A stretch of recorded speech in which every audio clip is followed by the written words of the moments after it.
오늘 이 시간은 심판의 축복이라는 제목으로 말씀의 은혜를 나누도록 하겠습니다. 앞에 그림에는 화려한 고대 도시 하나가 등장합니다. 이 도시의 이름은 니느웨입니다. 니느웨는 아수르의 수도 중에 하나였죠.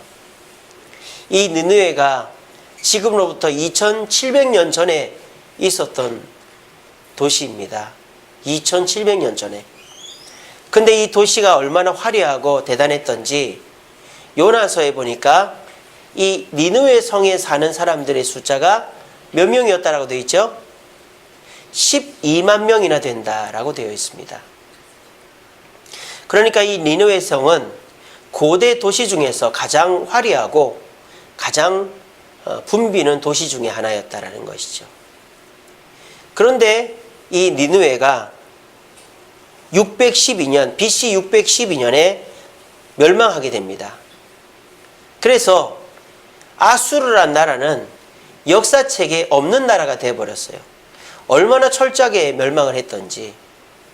그래서 성경이 거짓이라는 공격을 받았었습니다. 성경에는 아수르란 나라가 엄청 많이 나오잖아요. 그래서 북이스라엘과도 전쟁을 한참 맺고 남유다 히스기야 왕이 사네립과 전쟁했던 아수르. 그러니까 성경에 나오는 아수르가 역사책에는 없는 거예요. 그러니까 이 교회를 핍박하는 사람들이 성경은 틀렸다. 역사책에도 없는 아수르란 나라가 이스라엘과 싸웠다니 그게 말이 되느냐. 그래서 아수르란 나라 때문에 성경 자체가 거짓이 책이 될 뻔했어요. 근데 1932년도에 영국의 맥스 왈로안이라는 사람이 이 아수르를 발굴하게 됩니다. 여기를 발굴했어요. 이게 아수르 니느웨에 남아있는 문입니다. 이 문 빼고는 아무것도 안 남아있어요. 막스 멜루안이라는 사람이 이것을 발견한 거예요. 그리고 이 니느웨에 있는 점토판으로 된 도서관을 발굴해서 그 점토판에서 아수르의 역사도 발굴한 거예요. 근데 그 역사와 성경의 역사를 비교해 보니까 맞아 떨어지더라는 겁니다. 그래서 오히려 아수르가 성경에는 나오는데 역사책에는 없으니까 성경에 틀렸다라는 말로 공격하던 게 거꾸로 역전이 된 거죠. 맥스 말루안경이 이 니느웨를 발굴함으로 해서 오히려 니느웨에 나온 역사책으로 성경이 진짜라는 증거가 발굴되게 된 거예요. 그런 역사가 있었습니다. 자, 그런데 어떻게 하다가 이 니느웨라는 성은 이렇게 흔적도 없이 사라지게 됐을까요? 오늘 성경에 나오죠. 8절 말씀입니다. 그가 하나님께서 범람한 물로 강물이 범람을 해서 그곳을 진멸하시고 자기 대적들을 흑암으로 내쫓았다 그랬습니다. 이 니느웨 성은 어떻게 망했다? 강물이 갑자기 불어가지고 홍수에 뒤덮여가지고 망했다. 그러니까 흔적도 없었어요. 왜?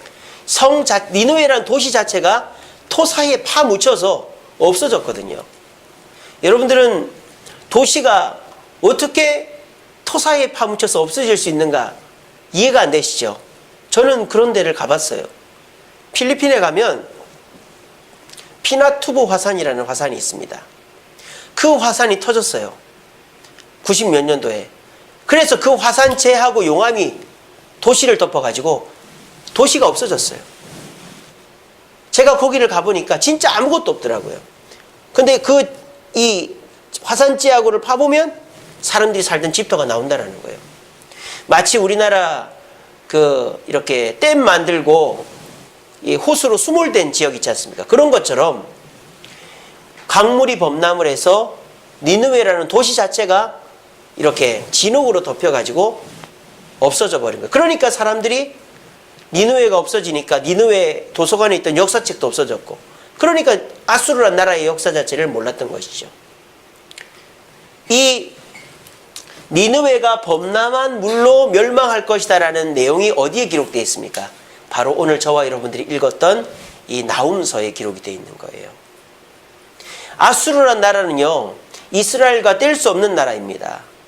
북이스라엘을 멸망시켰죠.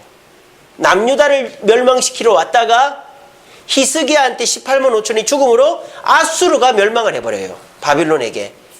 그러니까 남유다 북이스라엘 할 것 없이 이스라엘과 아수르는 뗄 수 없는 관계예요.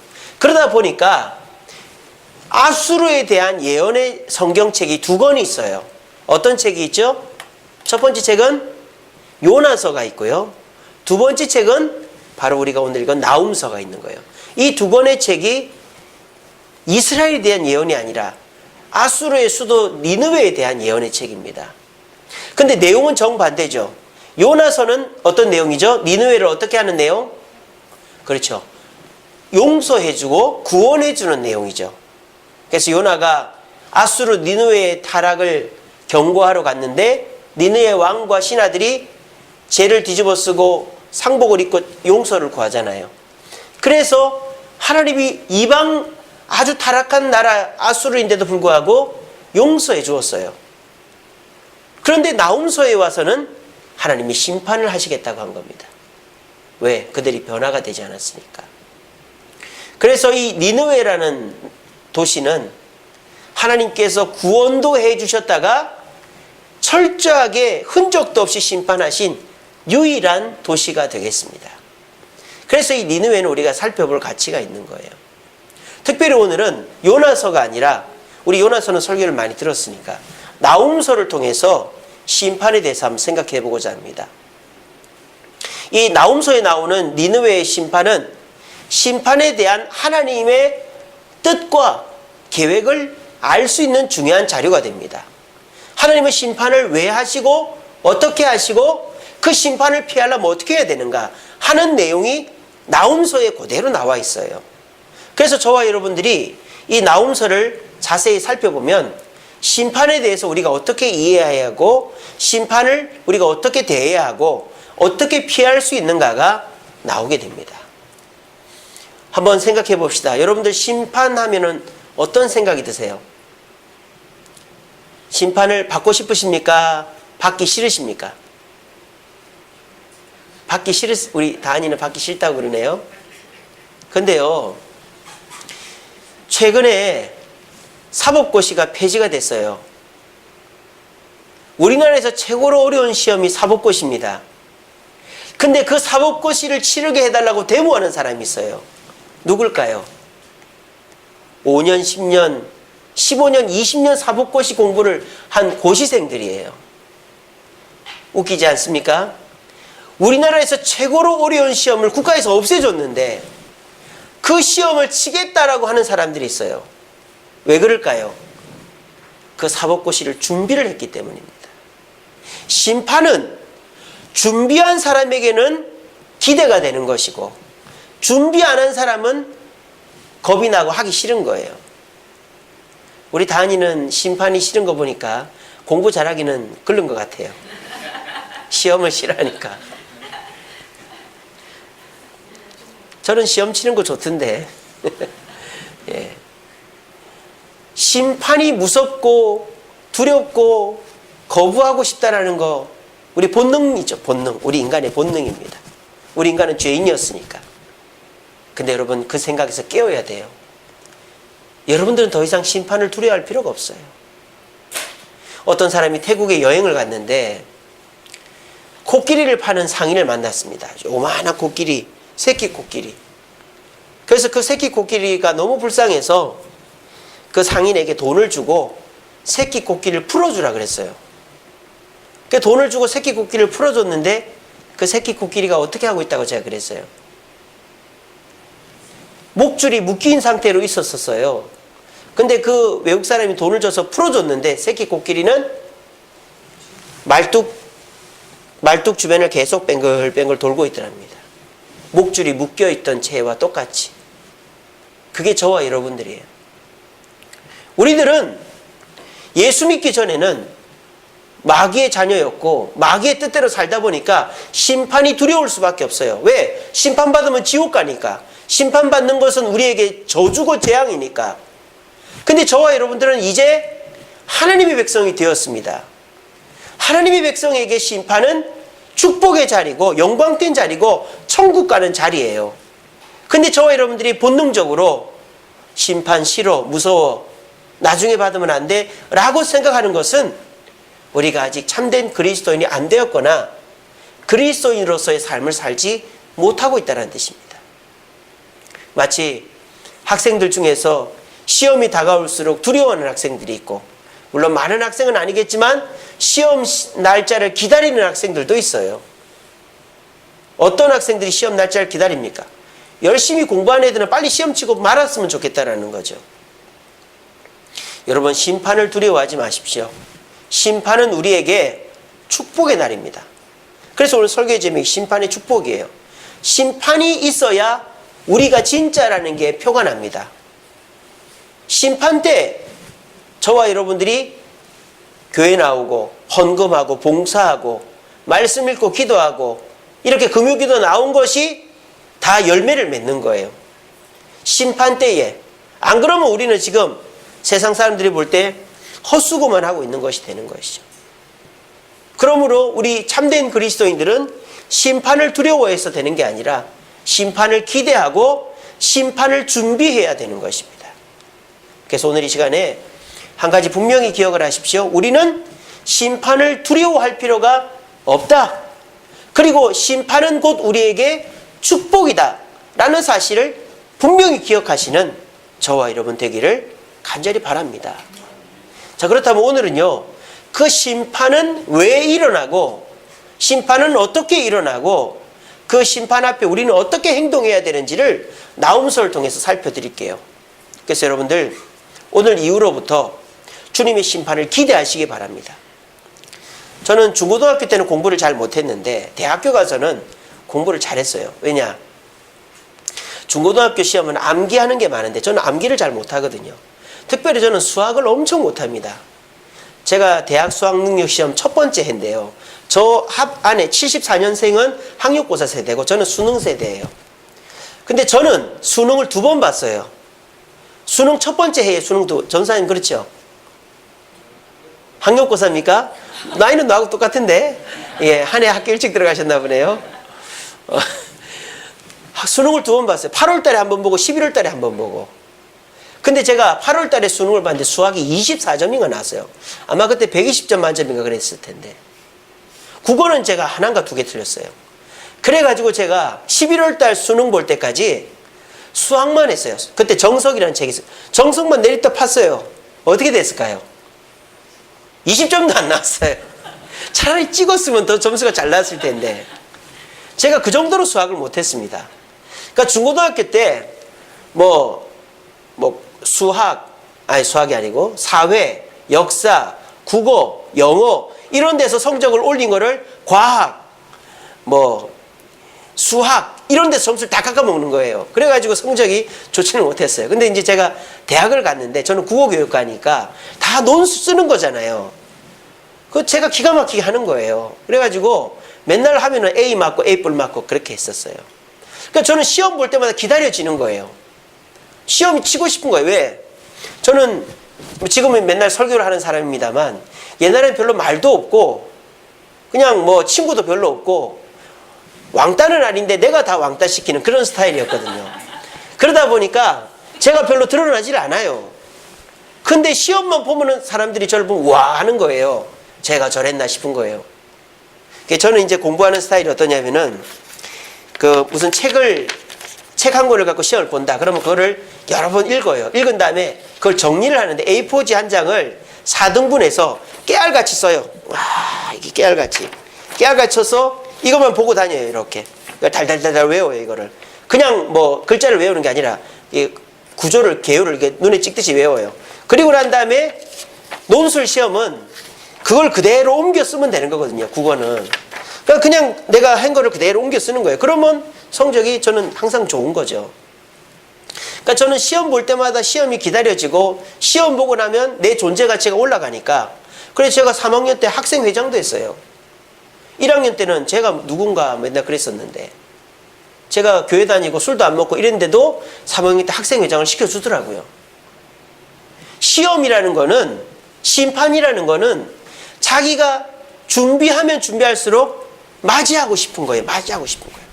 그러니까 여러분들이 주님 좀 늦게 왔으면 좋겠다, 심판 안 받았으면 좋겠다라고 생각하는 것은 내가 그만큼 신앙인으로 떳떳하지 못하다라는 것이거든요.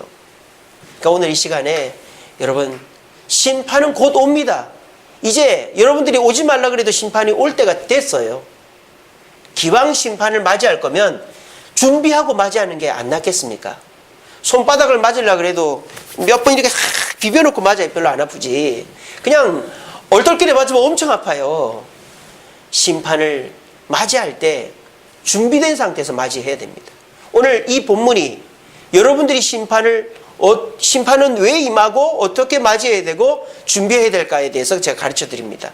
그래서 이왕 맞이할 심판, 준비 없이 당황스럽게 맞이해서 부끄러운 구원받지 마시고 지금부터라도 주님의 심판은 정해져 있다, 카운트다운 하시면서 내가 어떻게 심판을 준비해야 심판 때 야호 외칠 수 있는가를 오늘 깨달으시고 심판을 준비하는 저와 여러분 되기를 간절히 바랍니다. 나훔서가 가르쳐주는 심판의 교훈, 첫 번째는 심판의 이유입니다. 2절에 보면 심판의 이유가 나옵니다. 여호와는 질투하시며 보복하시는 하나님이시라. 여호와는 보복하시며 진노하시되 자기를 거스르는 자에게 여호와는 보복하시며 자기를 대적하는 자에게 진노를 품으신다라고 했습니다. 심판의 이유는 나를 거스르는 자를 보복하고 진노하기 위해서라는 거예요. 자, 그런데 이 말이 좀 웃깁니다. 아수르가 하나님께 거스르고 하나님께 잘못한 일이 있습니까? 직접적으로? 물론 우상 숭배하고 음행한 거는 아수르의 죄지만 직접적으로 하나님에 대해서 한 건 아니잖아요. 그러면 이 말이 잘못된 거 아니에요? 아수르가 하나님한테 직접적으로 진노를 받아야 될 일이 있고 보복을 받아야 할 일이 뭐가 있습니까? 그냥 큰 소리 질렀다고 무조건 가서 야단치고 옆에 사람 때렸다고 내가 그 사람 경찰서 잡아놓을 수는 없는 노릇 아니에요. 당사자가 아닌데 어떻게 보복하고 고발하고 할 수 있어요? 근데 우리 하나님은 아수르가 나한테 한 건 아니지만 내가 당사자라는 거예요. 어떨 때 당사자가 되죠? 여러분 보세요. 누군가가 누군가를 때렸어요. 근데 내가 제3자야. 근데 야, 당신이 왜 이 사람 때려요? 할 수 없죠? 내가 당사자가 아니니까. 근데 그럴 수가 있는 사람이 있어요. 누구예요? 부모는 그럴 수 있어요. 부모는 쫓아가가지고 왜 내 아들 때려요? 왜 내 딸 때려요? 왜 내 동생 때려요? 할 수 있죠? 지금 그런 상황인 거예요. 아시겠어요? 하나님이 왜 보복하고 왜 진노한다고 말씀하신지 아십니까? 아수르가 이스라엘을 괴롭히고 핍박하고 이스라엘에게 전쟁을 걸었기 때문이에요. 지금 하나님의 심판의 이유는 뭐죠? 이스라엘을 괴롭힌, 자기 백성을 괴롭혔기 때문에 하나님이 심판하신다는 겁니다. 여러분, 이 땅의 심판은 누구 때문에 일어나는 걸까요? 하나님이 화가 나서? 하나님께서 이 땅 싫어서? 아닙니다. 하나님은 이 땅 사람들이 동성애를 하든 말든 핵전쟁을 하든 말든 자연을 파괴하든 말든 아무 상관이 없어요. 하나님의 상관은 오직 누구? 우리 믿는 백성들밖에 없어요. 우리 믿는 백성들의 수가 차고 우리 믿는 백성들이 더 이상 핍박받지 않게 하는 때에 심판을 오신 거예요. 왜 우리 주님이 아직 재림 안 하시고 아직 주님께 돌아오지 않은 마지막 퍼즐들이 있기 때문이에요. 하나님의 심판의 이유는 단 하나, 우리 때문입니다. 이 세상이 왜 심판받을까요? 뭐 자연을 파괴해서, 동성애를 해서, 뭐 자원을 낭비해서, 화석연료를 많이 떼서, 그거 하나님의 심판의 이유가 전혀 아닙니다. 하나님의 심판의 이유는 오직 단 하나, 내 백성을 보호하고 내 백성을 살리기 위해서 하나님은 심판하시는 거예요. 그러므로 저와 여러분들이 심판을 두려워할 이유가 전혀 없는 것입니다. 그런데 오늘날 믿는 사람들은 심판을 다 두려워해요. 왜? 아직도 자기가 예수 믿는 하나님의 자녀라는 걸 인식을 못하고 있는 거예요. 아직도 마귀의 자녀인 것처럼 사는 거예요. 아니, 부모가 자식이 아무리 잘못해도 자식을 품에 안고 자식을 책임지고 용서해주지, 누가 남의 자식처럼 때리고 가두고 핍박하고 내치는 부모가 어디 있습니까? 물론 요즘 그런 부모도 간혹 있습니다만 정상적인 부모는 그런 부모가 없어요. 여러분 이 시간에 분명히 아시기 바랍니다. 하나님은 여러분들을 심판하고 싶은 생각이 전혀 없어요. 심판의 대상에 우리가 들어가긴 하지만 우리는 그 심판으로 멸망받을 사람이 아니라는 것을 기억하십시오. 우리는 그 심판으로 오히려 축복받고 상급 얻는 것이 우리의 심판인 것입니다. 그러므로 심판을 두려워하지 마시라는 거예요. 제가 지난 수요일 날 요한계시록 성경 통독 세미나 할 때 인의 심판에 대해 설명했죠. 예수님이 들고 있는 두루마리에 7개 도장이 인이 찍혀 있었어요. 근데 그 인을 하나씩 뗄 때마다 심판이 일어납니다. 첫 번째 인을 떼니까 흰말이 나타났어요. 그래서 승리합니다. 그 흰말은 우리 예수 그리스도, 이 땅에 교회를 세우신 예수님을 뜻하죠. 두 번째 인을 뗐더니 붉은 말이 나와서 칼을 들고 사람들을 죽입니다. 이건 뭐죠? 교회가 생겨났지만 심판이 임하는 교회의 환란을 뜻하는 것이죠. 세 번째 인을 뗐더니 뭐가 나타나요? 검은색 말이 나타나는데 저울을 들고 있어요. 이건 뭡니까? 기근이 나타나서 곡식값이 수천 배 뛰어가지고 사람들이 굶어 죽는다. 교회가 그렇게 물질적으로 핍박받는다라는 겁니다. 네 번째 인을 떼니까 뭐가 나타나요? 청황색 말이 나타나요. 청황색이 뭐죠?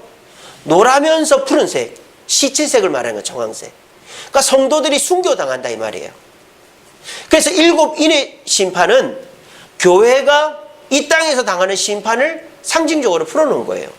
근데 재밌는 게 뭔지 아세요? 5번째 인을 떼니까 더 이상 말이 안 나오고 심판이 안 일어나고 하나님의 백성들, 순교당한 백성들이 나옵니다. 그 청황색 말에 의해서 순교당한 백성들이 나타나서 뭐라고 그러는지 알아요? 하나님 제발 심판을 끝나게 해주세요. 하나님 우리를 살려주세요. 하나님 우리를 구원해주세요. 이렇게 하는 게 아니라 그 순교당한 하나님의 백성들, 성도들이 뭐라고 그러는지 아세요? 주여 심판을 속히 하옵소서. 심판을 빨리 하옵소서. 심판을 더 강하게 해주옵소서라고 요청하는 거예요. 웃기지 않아요? 심판이 교회를 향한 심판인데 정작 성도들은 심판을 더 강하게 해달라고 합니다. 왜? 그 심판의 결과는 축복으로 이어지기 때문입니다. 그래서 6번째 인을 뗐을 때 지진과 재난이 더 심하게 임하는 것입니다. 근데 성도들은 그걸 기뻐하는 것이죠. 왜? 그 심판이 끝나면 우리 주님의 재림과 상급이 기다리고 있기 때문에. 여러분 심판의 이유는 고난이 아닙니다. 여러분들 죽이고 힘들게 하고 망하게 하려고 심판하는 게 아니라 우리가 결과적으로 상급받고 이기고 승리하게 사람들로부터 와, 저 사람이 진짜 옳았네. 저 사람 저렇게 교회 열심히 다니더니 정말 저 사람이 옳게 살았네 라고 인정받게 하는 게 심판이라는 거예요. 그러면 우리가 심판을 두려워할 일이 전혀 없고 우리는 오히려 어떻게 해야 된다? 심판을 준비하고 기대해야 된다는 것입니다. 이 시간에 분명히 기억하시고 여러분들 마음속에 아직도 주님 좀 천천히 오시고 주님 내가 좀 더 즐기고 먹고 놀고 자고 한 이후에 와 주옵소서라고 말하지 마시고 이제 곧 심판 때가 다가오는데 이 심판은 나를 망하게 하는 게 아니라 내가 승리하게 하는 심판이므로 속히 심판하시고 나의 승리를 이루어달라고 심판을 학수고대할 수 있는 저와 여러분들 되기를 간절히 바랍니다. 자, 그 다음에 이 나홈서가 가리키는 심판의 교훈은요, 심판의 확실성입니다. 3절에 보면 이렇게 되어 있죠. 여호와는 노하기를 더디하시며 권능이 크시며 벌받을 자를 결코 내버려 두지 아니하신다 되어 있습니다. 자, 보세요. 심판이 일어날 것이다. 좋다 이거예요. 그런데 왜 지금 이 세상 살고 있는 악한 사람들, 정치인들, 또 대기업 회장들, 또 뭐 독재자들, 또 막 강간범들, 살인자들, 뭐 도둑질하는 사람들 왜 가만히 두냐 이 말이에요. 우리는 그것에서 또 분노가 치밀어 오릅니다. 뭐 조두순이라는 사람이 이제 형량이 마칠 때가 다 됐다고 하니까 사람들이 막 난리가 나고 이 세상에 불의를 저지른 사람이 버젓이 돌아다닐 때 우리는 막 속이 뒤집어지죠. 그것에 대해서 우리가 제대로 이해를 하지 못하면 우리는 하나님께 원망불평할 수밖에 없습니다. 주님, 내가 심판이 일어날 거를 확신하고 기다리겠습니다. 그런데 주여, 저 불신자들, 저 악한 사람들 왜 저렇게 내버려 두십니까? 근데 오늘 분명히 뭐라고 돼 있죠? 내버려 두는 게 아니라 뭐라고 되어 있습니까? 노하기를 뭐 하신다? 더디하신다고 되어 있어요. 하나님은 심판하시지만 그 심판을 자비하심으로 미루고 있는 거예요. 자, 아까 제가 말씀드렸죠. 니느웨의 회복과 구원에 대한 책이 요나서라 그랬죠. 근데 이 니느웨의 멸망에 대한 책이 나훔서라 그랬죠. 이 요나서와 나훔서는 몇 년 차이가 나는 줄 아세요? 100년 차이가 나요. 100년. 이건 무슨 말입니까? 하나님께서 맥시멈 100년을 참아주신 거예요. 그런데 결과론적으로는 어떻게 돼요? 그들은 심판받은 거예요. 왜? 하나님은 불신자들에게는 참아주기는 해도 심판을 면해주거나 건너뛰는 법은 없다라는 거예요. 그리고 그 다음에 뭐라고 돼 있어요? 권능이 크시며 벌받을 자를 결코 내버려 두지 않는다 그랬어요. 여러분 이 시간에 분명히 아시기 바랍니다. 하나님의 심판은 절대 건너뛰는 법이 없어요. 지금 우리나라에도 뭐 박근혜 대통령과 함께 불법을 저지른 사람들, 최순실 씨가 25년 받았잖아요. 불법을 저지른 사람 하나님이 반드시 심판하십니다. 조금 더디하더라도 반드시 심판하십니다. 그래서 그것에 대해서 억울해하지 마세요. 우리는 뭘 생각해야 됩니까? 나도 심판받을 수 있다는 사실을 기억하셔야 돼요. 어떻게 하지 않을 때? 회개하지 않을 때. 이 세상 사람들만 심판받는 게 아니에요. 저와 여러분들이 하나님의 자녀이지만 죄를 쌓아두고 합리화하면 우리도 심판받습니다. 그러므로 우리도 심판받기를 두려워하면서 회개해야 됩니다. 근데 한 가지 제가 위로가 되는 말을 해드리겠습니다.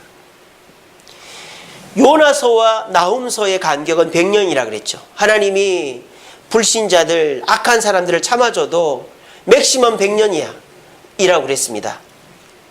우리 믿는 자들은 어떨까요? 삼손을 예로 들어드리겠습니다. 하나님께 삼손을 나시린으로 삼았어요. 나시린은 세 가지를 할 수 없어요. 첫째는 술을 먹으면 안 되고, 둘째는 시체를 만지면 안 되고, 셋째는 머리를 자르면 안 돼요. 근데 삼손이 어떻게 했죠? 아무 꺼리낌 없이 술을 마셨습니다. 근데 하나님이 삼손의 힘을 걷어갔습니까? 아닙니다. 삼손의 힘은 그대로 있었습니다. 약속을 어겼음에도 불구하고. 두 번째 삼손이 사람들을 죽이기 시작, 블레셋 사람들을 저 죽이고 사자 시체 안에 있는 꿀을 따 먹기 시작합니다. 시체를 만졌습니다. 두 번째 약속을 어겼죠. 삼손이 망했습니까? 힘이 없어졌습니까? 없어지지 않았습니다. 세 번째 어떻게 됐습니까? 머리카락을 잘랐습니다. 들릴라에게 속아가지고 머리카락을 다 밀었습니다. 그러니까 뭐가 없어졌어요? 힘이 없어졌습니다. 삼손이 심판받았죠. 근데 삼손이 어떻게 하죠? 이게 중요한 핵심이에요. 우리는 삼손을 생각할 때 삼손은 나쁜 놈이죠. 하나님께 능력받아 자기 멋대로 쓰고 결국 자기 직분을 망각했어요. 근데 여기서 우리는 삼손을 봐야 될 게 아니라 하나님을 봐야 돼요. 여러분 잘 기억하세요. 삼손은 하나님과의 약속을 다 어겼어요. 근데 하나님은 어떻게 해요? 첫 번째 어겼을 때에도 하나님은 약속을 유지했습니다. 두 번째 어겼을 때에도 하나님은 약속을 유지했습니다. 세 번째 어겼을 때 약속을 걷어가시는 듯 했습니다. 그런데 삼손의 힘이 다시 돌아왔습니다. 언제 돌아왔을까요? 사람들이 그렇게 머리카락이 길었으니까 아니에요. 그런 초등학생 생각은 안 하겠죠. 삼손에게 힘이 어떻게 해서 돌아왔을까요? 회개했기 때문입니다. 삼손을 끄집어내서 놀림감으로 삼는 블레셋 사람들 틈바구니 속에 삼손이 뭐라고 부탁하죠? 나를 저 기둥 사이에 좀 세워달라 그랬어요. 그 신전의 기둥 사이에 삼손이 딱 서서 어떻게 합니까? 하나님 잘못했습니다. 삼손이 살아오면서 한 번도 회개한 적이 없었어요. 그때 딱 한 번 합니다. 하나님 잘못했습니다. 한 번만 힘을 주시면 내가 이들을 죽이고 나도 죽겠습니다. 그때 하나님은 그 전에 있었던 그 많은 잘못들을 깡그리 까먹고 생각도 않고 따지지도 않고 삼손에게 지금까지 있었던 힘의 몇십 배 몇만 배를 준 거예요. 기둥 뿌리를 밀어뜨려가지고 거기 안에 있는 사람들 다 죽여버린 거예요. 불신자들에게는 회개의 시간이 얼마 없어요. 길어봐야 100년, 5년, 10년, 20년 안에 불신자들은 하나님의 자비가 끝납니다. 하지만 우리 믿는 백성들에게는 회개하는 그 순간까지 하나님의 자비가 임하는 거예요. 회개의 순간은 언제까지입니까? 숨 떨어지기 전까지예요. 우리가 숨 떨어지기 전까지 하나님께 회개하면 우리는 심판을, 지옥 가는 심판을 면한다는 거예요. 이 얼마나 하나님의 감사하고 은혜로운 섭리입니까? 그러므로 심판은 확실하지만 회개하는 성도들에게 심판은 없다라는 사실을 기억해야 됩니다. 이것이 우리가 심판 앞에 두려워하지 않아도 될 이유라는 것이죠. 여러분, 심판이 두려우시죠? 지금 내 모습 이대로 심판받으면 내가 하나님 앞에 뭐라고 할까? 내가 심판받아서 지옥이나 안 갈까? 그런 생각들 드시죠? 걱정을 하지 마세요. 우리는 주님의 심판대 앞에 서기 전까지 내 정신이 살아있을 때 하나님 잘못했습니다라고 말하면 삼손에게 주셨던 힘을 다시 회복시켜 준 것처럼 우리를 회복시켜 주시는 겁니다. 이게 심판의 확실성 가운데 우리에게 주어지는 축복이라는 것이에요. 그러므로 우리는 심판을 전혀 두려워할 필요가 없다라는 것입니다. 여러분, 심판을 두려워하지 마시고 우리에게 주신 회개라는 특권을 가지고 주님께 회개함으로 다가올 심판을 두려워하지 않고 당당히 맞이할 수 있는 저와 여러분 되기를 간절히 바랍니다. 마지막으로 이 심판이 우리에게 축복이 되기 위해서는 어떻게 해야 되는가? 7절에 보면 나옵니다. 7절에 뭐라고 되어 있습니까? 여호와는 선하시며 환난 날의 산성이시라. 그는 자기에게 피하는 자들을 아시느니라 라고 되어 있습니다. 자, 제가 말씀드렸죠. 심판은 확실히 일어납니다. 믿지 않는 자들에게는 심판이 연기가 돼도 길어봐야 100년 연기될지 몰라도 반드시 심판이 일어납니다. 그리고 우리 믿는 자들은 하나님께서 이 땅에 심판한 이유로 우리를 보호하시고 우리를 잘했다고 칭찬하게 심판하시는데도 우리가 회개하지 않을 때 우리는 불신자와 똑같은 심판을 받을 수 있습니다. 단 회개는 언제까지? 주님 심판대 앞에 설 때까지. 삼손이 죽기 직전에 회개했더니 힘을 주셨잖아요. 그 전까지 회개하면 됩니다. 자, 그런데 이 회개라는 걸 우리가 어떻게 해야 하는가 하는 거예요. 여러분, 여기서 회개 안 해본 사람이 누가 있습니까? 죄 짓고 회개하고 죄 짓고 회개하고 죄 짓고 회개하고, 그게 우리 일상이 돼버렸어요. 그러니까 회개라는 것 자체를 무감각하게 해봐야 소용없는 것쯤으로 생각합니다. 그거는 우리의 회개의 모습이 잘못됐기 때문이에요. 여러분, 회개는 굉장히 위대한 하나님의 축복입니다. 왜? 회개만 하면 죄를 씻어주시니까. 불신자들은 이런 은혜를 경험할 수가 없어요. 우리만 경험할 수 있어요. 근데 이 회개하는 방법이 우리가 잘못된 거예요. 하나님 잘못했습니다. 하나님 잘못했습니다. 이게 회개가 아니라는 거예요. 회개하는 방법, 오늘 7절에 소개하고 있죠. 회개의 방법은 뭐다? 하나님께 피하는 것이 회개다라고 되어 있는 거예요. 하나님께 피하는 거. 다이어트 하는 사람이 냉장고 앞에서 오늘 굶어야지, 말도 안 되는 얘기죠. 운동해야 되겠다는 사람이 방바닥에 누워가지고 운동하자, 하나 둘 아유 피곤해, 말도 안 되는 얘기죠. 공부하겠다는 애가 컴퓨터 앞에 앉아가지고 공부해야지, 공부 안 하겠다는 얘기입니다. 우리 회개가 그렇다 이 말이에요. 죄 짓고 그 자리에서 주님 잘못했습니다 해놓고 또 그 자리에 있으니까 또 하고는 또 잘못했습니다 하고, 또 무슨 잘못을 해놓고는 잘못했습니다 하고, 또 그 자리에 있으니까 또 그거 해버리고. 뭐가 중요한 거예요? 자리가 중요한 거예요. 자리가.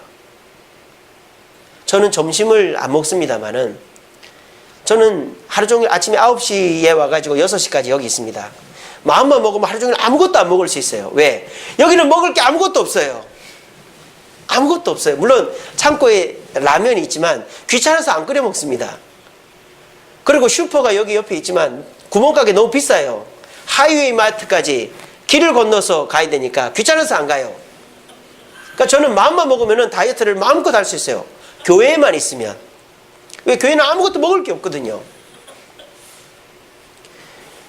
다이어트는 그렇게 하는 거예요. 냉장고 앞에서 하는 게 아니고 운동도 마찬가지죠. 방바닥에 누워가지고 운동하면 되는, 일단은 방을 떨치고 나와야죠. 저는 여기 광진 구민센터 가서 수영을 요즘은 못하고 있는데 합니다만은, 그러니까 저도 수영 가기 싫어요. 근데 아무 생각 없이 그냥 자전거를 타는 거예요. 자전거를 15분만 타면 광진 구민센터 앞에 가 있는 거예요. 그래서 옷 갈아입고 들어가서 아무 생각 없이 수영하고 나오는 거예요. 내가 그 자리에 가면 그걸 하게 돼 있는 거예요. 공부도 도서관에 가고 학교에 가면 공부를 하는 거죠. 회개는 어떻게 하는 걸까요? 회개는 하나님이 곁에 올 때 회개가 됩니다. 여러분, 누구 때릴 때, 싸울 때 하나님 생각납니까? 도둑질할 때, 사기칠 때 하나님 생각납니까? 절대 안 납니다. 어디 가야 하나님 생각납니까? 교회 와야 하나님 생각납니다. 교회 오면 자동적으로 회개가 됩니다. 교회 오면 자동적으로 머리가 숙여집니다. 왜? 하나님 앞에 있으니까.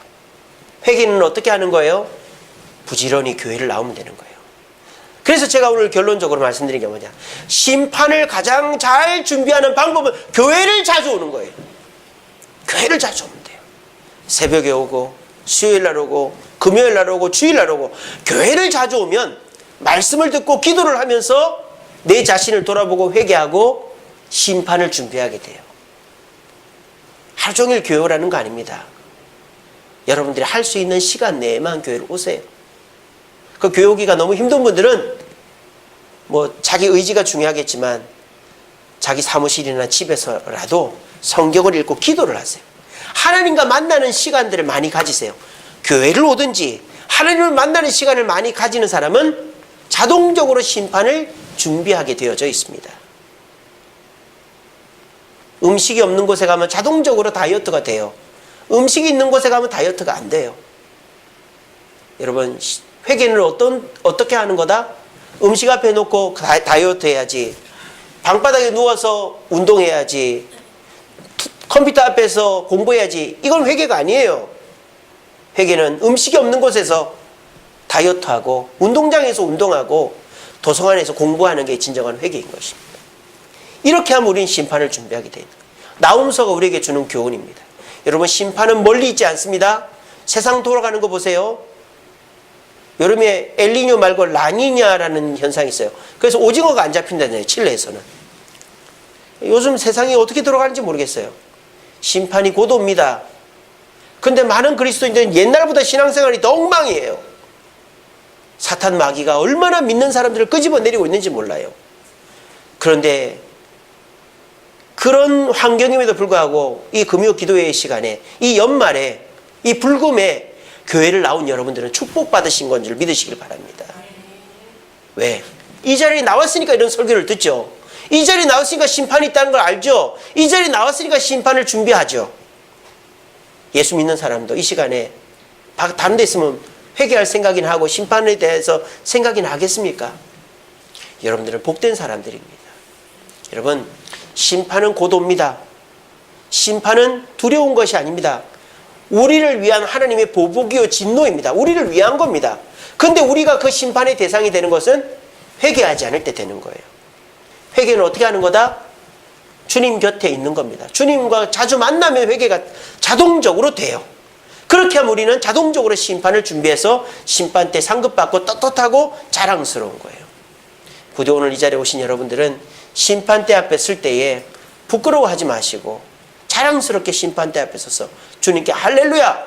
제가 2017년 12월 22일 날 금요 기도회 때 말씀 듣고 그때부터 심판을 준비했더니 주님 심판대 앞에서 이렇게 떳떳해졌습니다. 주님 감사합니다. 라고 외칠 수 있는 우리 금요 기도에 나오신 여러분들 되기를 간절히 바랍니다.